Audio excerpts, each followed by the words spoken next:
deep in the furnace of a dying star. Eons of fusion have created iron, and as the nuclear furnace is cooled, a sudden and violent explosion spread the iron across the cosmos. Over the next few billion years, these heavier elements accreted into this place that we call the Earth. Time passes, and humans discover this iron deep in the Earth and discover its mystical properties. They discover ways of forging this iron and create one of mankind's greatest inventions, the truck stop knife.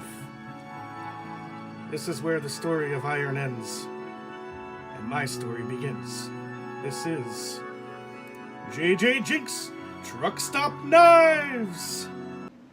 JJJinks Truck Stop Knives! So, this video is about Hobo tools. Now, Hobo tools are basically an assembly of cutlery, basically just a fork, knife, spoon, that comes in just like an all-in-one compact unit.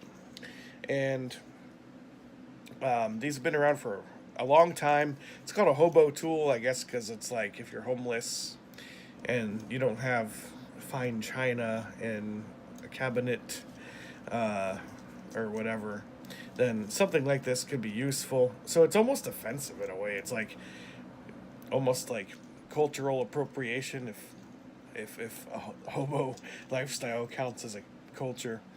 But the name persists.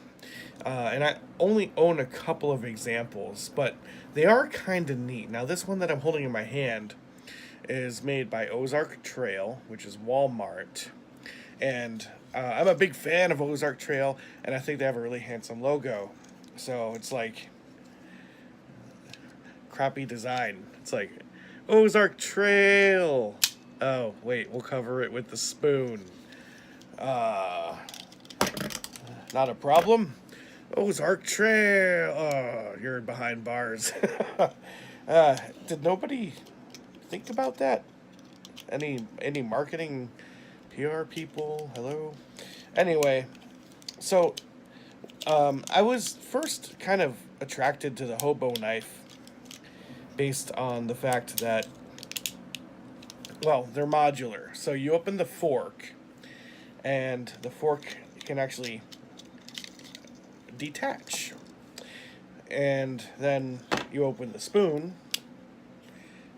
and, well, actually, I lied. In the case of Ozark, in the case of Ozark Trail, the spoon and the knife are one unit.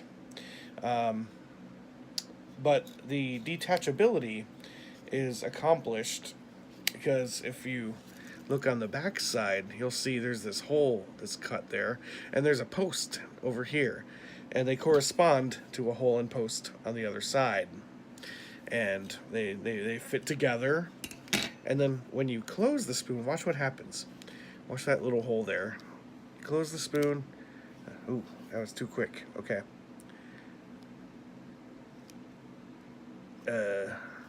Wait. Oh, it's very subtle. It's like right at the bottom there. You see that little protrusion slipping in there? And the post has like a little plateau on the top. So that's how it holds it in. And when you put the two together, when you're done eating and you've cleaned everything, and you lock in the fork and cover the logo. You lock in the spoon. Ow. Cover the logo. And now it's one complete unit. This is a true hobo knife because, it comes with a corkscrew. Now, the other one that I own is from Kissing Crane. This is their yellow box. And I spotted this on Bud Cave, of course, for like $28 or something like that, and I fell in love with it. I was like, I want that thing. It's looks great. This is the more classic version of the Hobo tool, and it's got kind of a Swiss Army sort of esque look to it, and I just couldn't bring myself to pay that much money for one. But I got this on sale for like, I don't know, $15 some years ago. And then I got it and I was like, okay, cool, now I have one and I'm happy. You can get these from Case Cutlery. And they charge a crap ton of money for them, like $100 or something like that. And believe it or not, I actually prefer the Ozark Trail one over this one. So let me show you how this one works real quick. Obviously, you got the spoon kind of protruding out, so you just flick that up. Ooh, built-in bottle opener. Corkscrew on this one, bottle opener on this one. And then you can kind of shimmy it off, and it does come apart. And then when you open the fork side, which is really hard to do because they don't really give you much purchase there. So I just cut my nails like yesterday. Yeah, I guess hobos don't cut their nails. So let me try this drywall screw that I just happen to have laying around, you know, as people do. Okay, almost got it. There. So there's the fork. And then it shimmies off. And then you're left with this, like, middle piece, which is basically just bare metal, and it's a knife blade. So you got your knife, you got your spoon, and you got your fork, and you can have yourself some hobo stew. Except, well, this thing kind of sucks, because to be honest, I mean, the knife part, it's fine. It's a knife blade. We know what that is. But have a look at the fork. These prongs are just straight. And, like, I don't know. I'm used to the cutlery where it's like, there's a curve there. Kind of like there is with the Ozark Trail. Curved fork.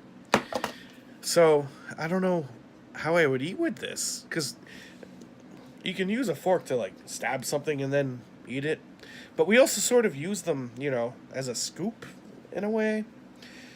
And then it's like, okay, well, all right, fine.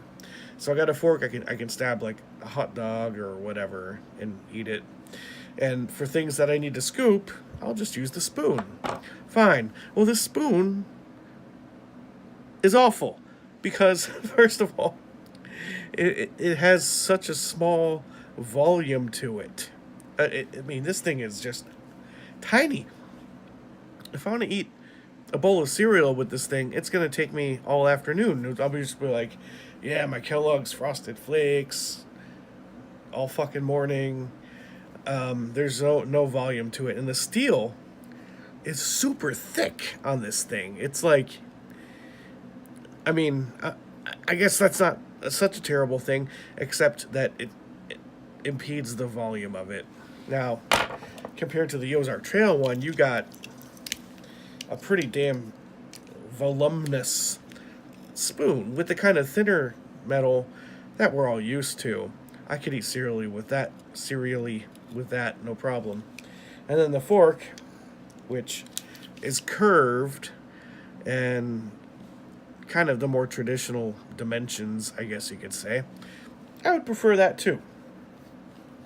The fact that the knife is just kind of an accessory to one of these other things isn't really that big of a problem, because how often do you find yourself thinking, you know, gee, I wish that as I used this knife, I also had a spoon to work with. No, you excuse me, you use the fork in the knife. And so you have that luxury with the Ozark Trail one. These cost like less than $10. Now, the drawback is that you've got these large protrusions out the top, but it's worth it for the convenience and the familiarity and the utility. So, in closing, while I love the Hobo knife because I don't know what you'd call this, the traditional, like almost like a trapper style Hobo knife, while I love it for its modularity and compactness, it fails when it comes to utility. Get yourself the Ozark Trail style and just deal with the fact that it's bulkier, because then you could actually eat. JJJinks, truck stop.